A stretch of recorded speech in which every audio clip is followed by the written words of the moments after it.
What's up everybody, Damon here, and for today's Daily Fix we have a possible Baldur's Gate 2 remake and the first look at Lex Luthor in Man of Tomorrow. This is your Daily Fix.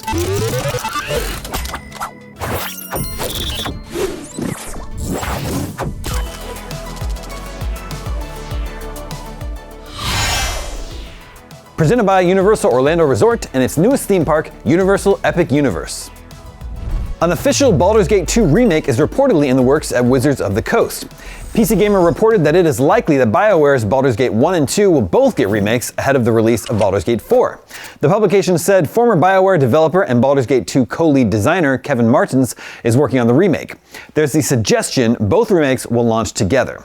Wizards of the Coast parent company Hasbro told IGN, "We do not comment on speculation or rumor." The big question here, assuming the report is true, revolves around the scope of the remakes.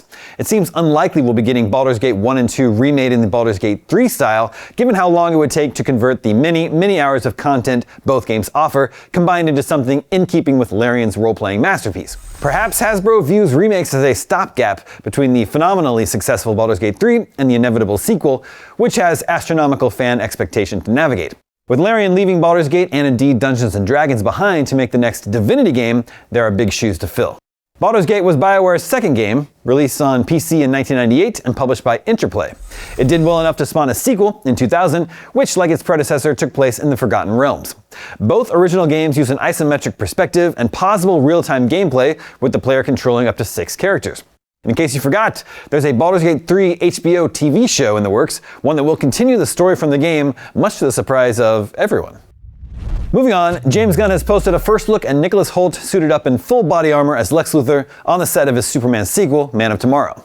The DC Studios co-CEO shared the behind-the-scenes image across various social media platforms today. It's a sneak peek at Clark Kent's nemesis wearing what looks to be a near comic-accurate warsuit that should help him go toe-to-toe with the Son of Krypton and maybe even Brainiac when the sequel premieres next year. It looks like Hoult's Kryptonian-hating supervillain made his suit in anticipation of a rematch with Superman. There's a good chance we see the two face off in a more even matchup when Man of Tomorrow arrives, but Gunn has told fans that the movie will feature an unexpected team-up as well. Man of Tomorrow is due in theaters July 9th next year. And that is your Daily Fix for Monday, June 1st. Now that you're caught up on the news, watch our hands-on with PlayStation's new Fight Stick. I'm Damon Hatfield, and for all your video game news, stay tuned to IGN.